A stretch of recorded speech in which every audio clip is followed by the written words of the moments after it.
All right, this is Chapter 15, Diversity and Stress Highlights. All right, why should we study stress management from the perspective of diversity? Well, individuals that are not a part of the majority have been ridiculed, bullied, harassed, and have been victims of violent crimes.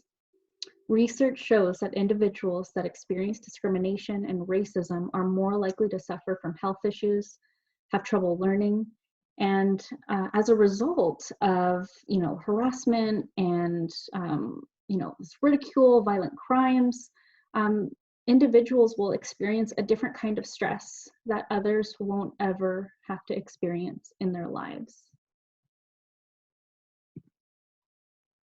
So let's talk about some recent US and world examples of stressors that are related to diversity. A really big one recently is Black Lives Matter, and this has to do with race.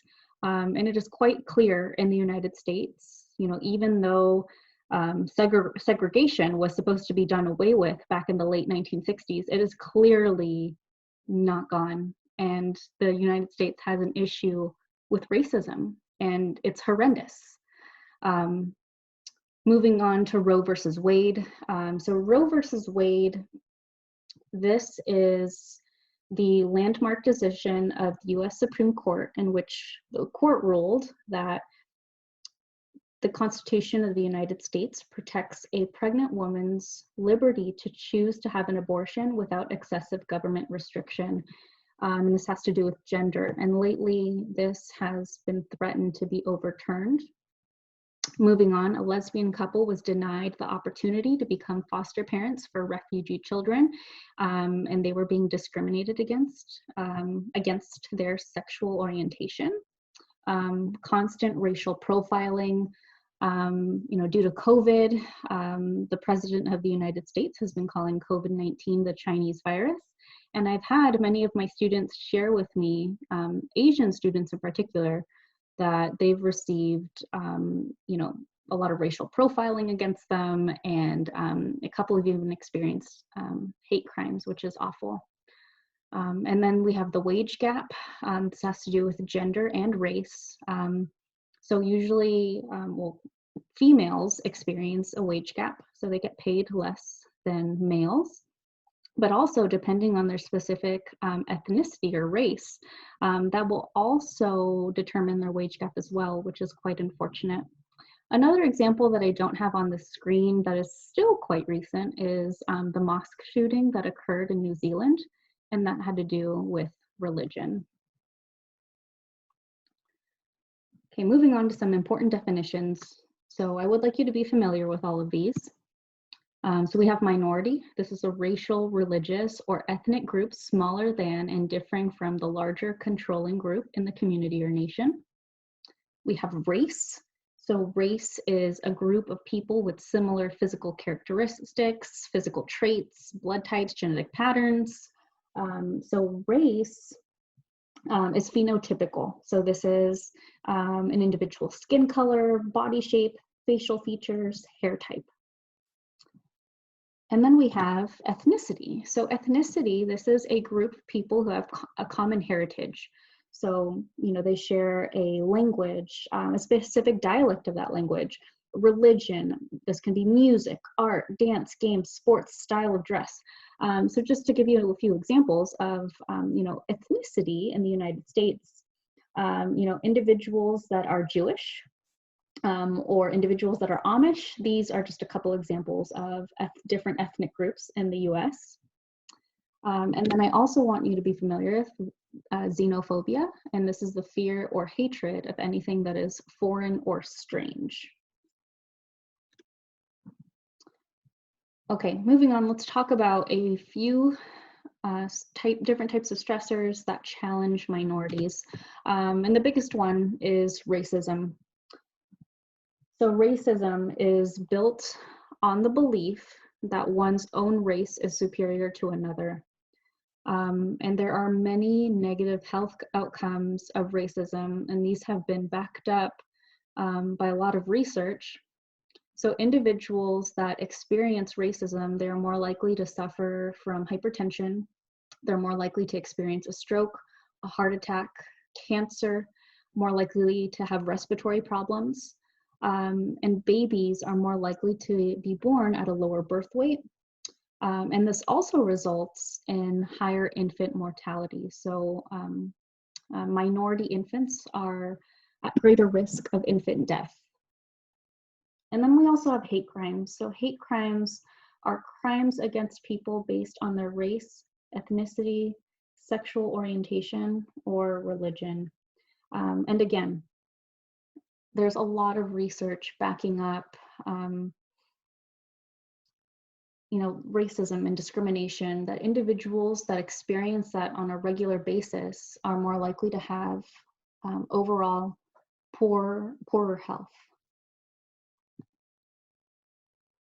Moving on, let's talk about acculturation stressors.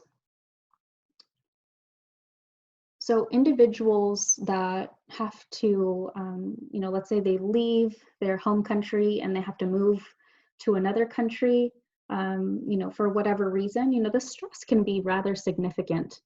If that individual is forced to relocate to a country due to socioeconomic or safety concerns, that is, you're tearing someone, you're uprooting them from their entire home and moving them to a place that is foreign, especially if their home language is foreign. It's going to require a lot of mental and emotional challenges, and a lot of stress is going to result from that.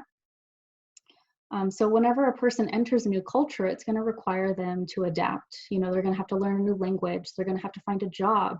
And at times they might have a hard time, finding employment.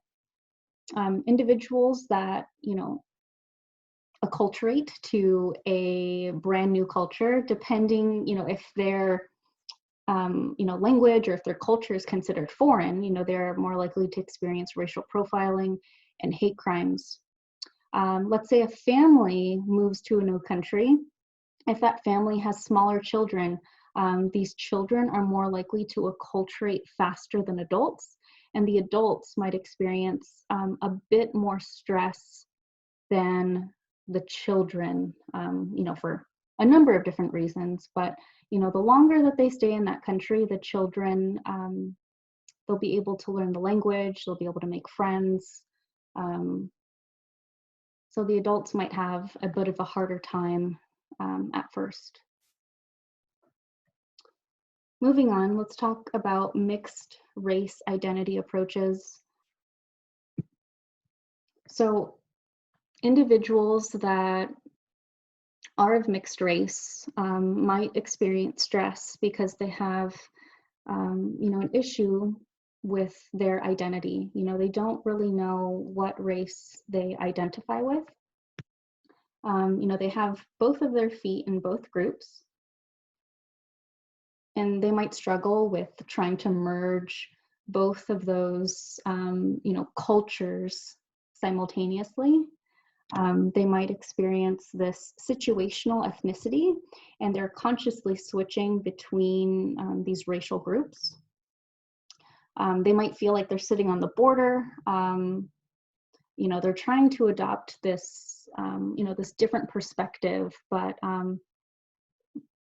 a lot of my students that are of mixed race have shared with me, when we have this discussion in class, that it's rather difficult for them because, when I'm with this side of the family, I feel this way. When I'm with that side of the family, I feel this way. So it's rather hard for them to create a home base in one identity. They feel like they are periodically involved with one identity, but usually not the other. So there's a lot of stress in regards to, who am I? What is my identity for mixed race identity approaches? Moving on, let's talk about age. So ageism. So ageism can make an individual feel useless, make them feel like a burden. Usually ageism is targeted at those that are a little bit older. The elderly in the United States are not as revered as we can see in other cultures. The Asian culture, they revere their elderly, they take excellent care of them. And usually once we start to see that our older adults in our home or our, you know, just in around in our family, you know, we see them and they start to, you know, have different challenges, whether that's, you know, getting around physically, mentally, maybe they start to forget, you know, a couple of things. This usually comes along with the beginning of those discriminatory attitudes. Oh, you know, grandma's forgetting where she's putting her car keys, or, you know, she's walking pretty slow now. And again, a lot of those discriminatory attitudes, you know, are tacked on. You know, people are told you're too old to do this, you're too old to do that. But we also need to consider ageism. You know, you're too young to run for office, you're too young to be mayor, you're too young to run a business. So ageism can go both ways, but usually, you know, we're looking at, you know, so-and-so is getting too old, you can't do X, Y, Z, which is awful. Moving on to poverty and education level. So poverty, so individuals that are of lower socioeconomic status and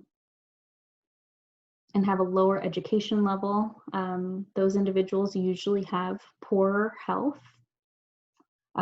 Individuals that are homeless, you know, there's the stress of not being able to afford the basics. You know, you can't afford the basic, you know, having enough shelter or food or water, you know, a place that you can, you know, bathe regularly. So, you know, being homeless, there's an incredible amount of stress that comes along with that. Moving on to family structure. So one-parent families are more likely to have lower levels of education and job training. They're more likely to live in poverty, and they are more likely to face discrimination.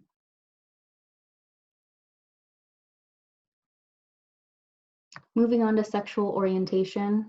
So we have LGBTQIA. This stands for lesbian, gay, bisexual, transgender, questioning, queer, intersex, asexual ally. I think I'm missing an A there. But sexual orientation,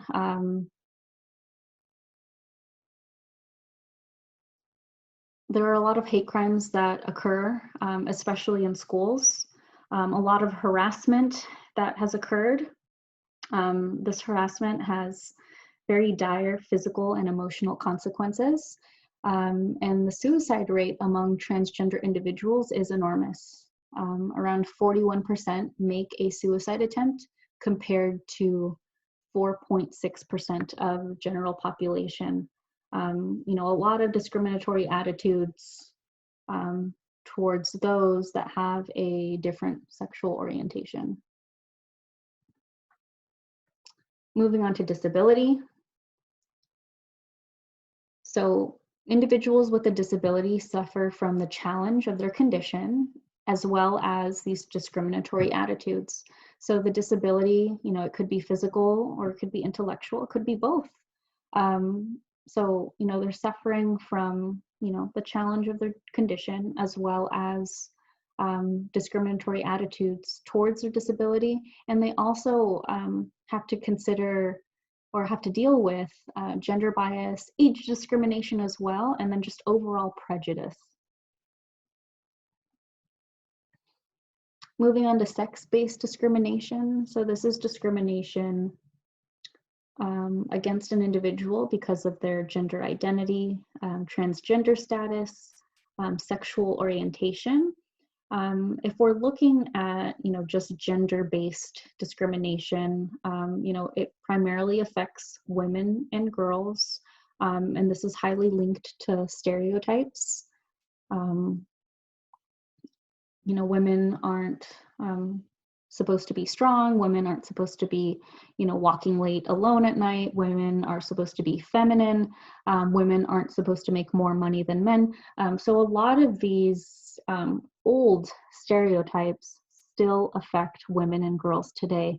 And that is highly present with the wage gap. Women, again, we get paid less than men do. And I believe I touched on this when we went over occupational stress in that highlight video.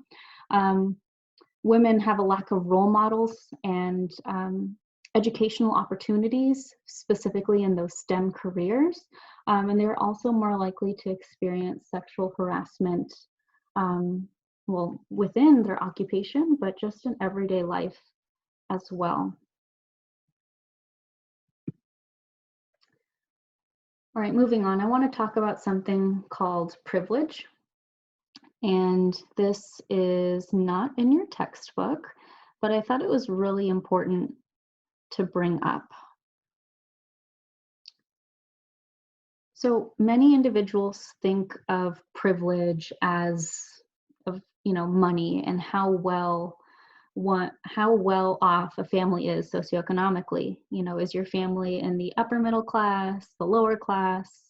But that's not it. This is a different kind of privilege. So what is it? So this type of privilege, this is an unearned advantage, and it allows the privileged to advance through life with fewer challenges than those who are not privileged. And this is often invisible, and privilege is experienced by different people in different ways. So who is privileged? So individuals that are white, this is the race that is most often represented in the media.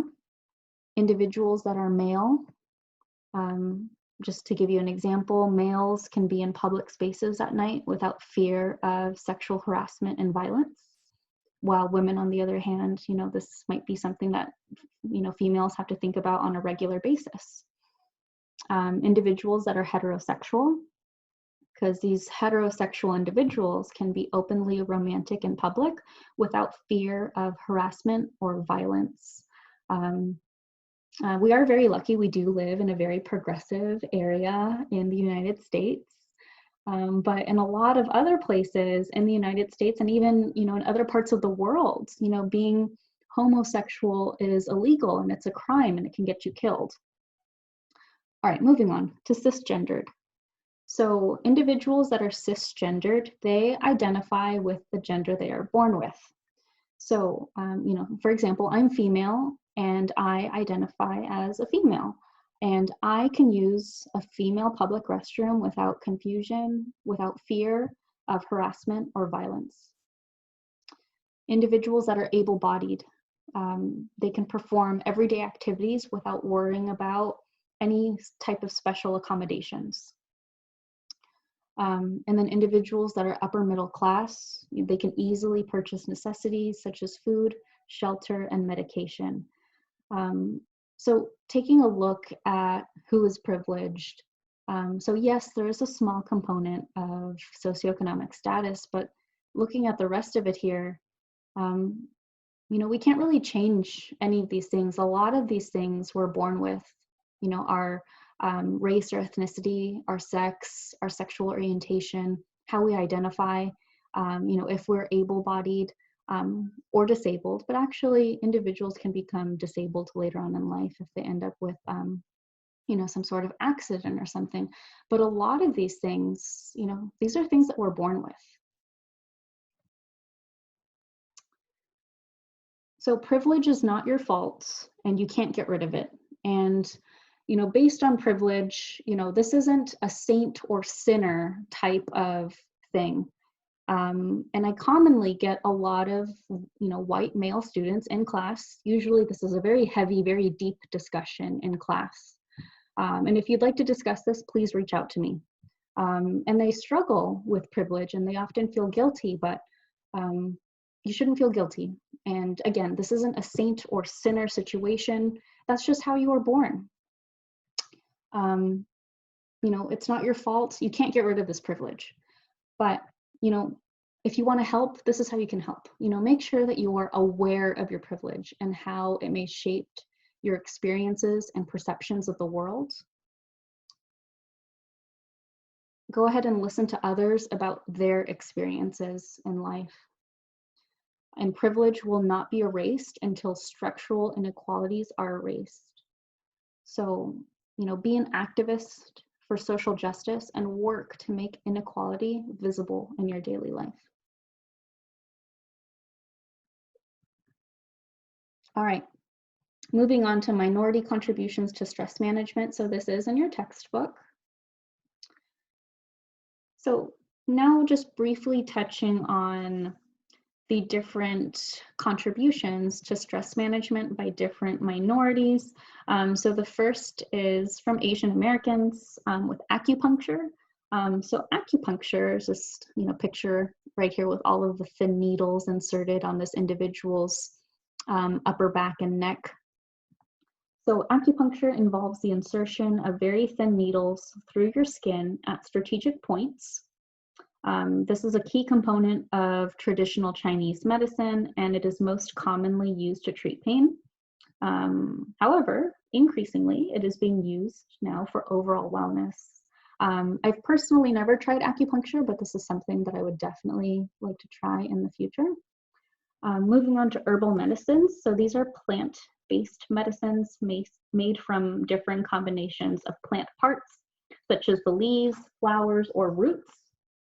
And each part of the plant can have different medicinal uses. And, depending on the part of the plant that is used, there might be a different extraction method in order to get, that specific chemical constituent from the herbal medicine.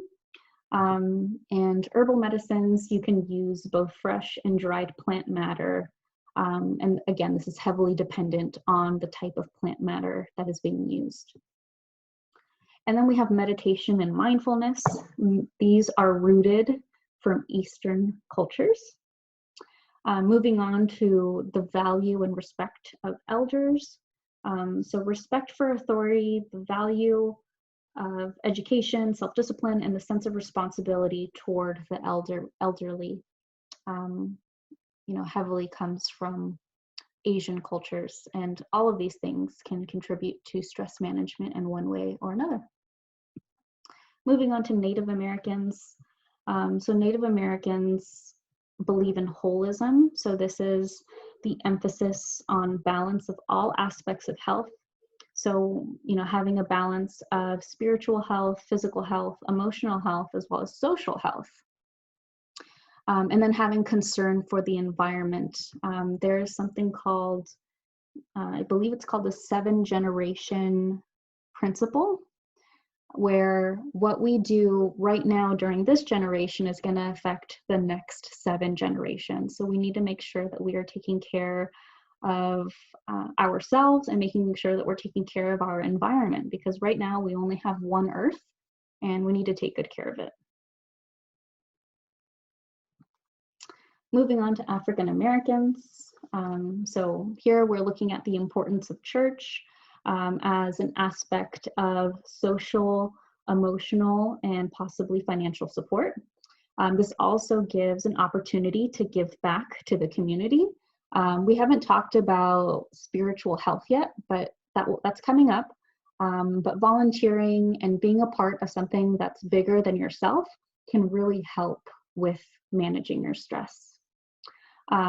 Also, moving on, looking at the value placed on enjoying one's life, specifically through sports, the arts, and social interaction. Moving on to Latinos or Hispanic Americans. So we have the importance of social support, the importance of family, whether it's immediate family or extended family. This is used, again, as social support, having someone to rely on for protection. Moving on to the spiritual aspects of health, church being used as a key stress management resource. All right, so that's the end of Chapter 15 highlights. Please make sure to read Chapter 15 in the textbook.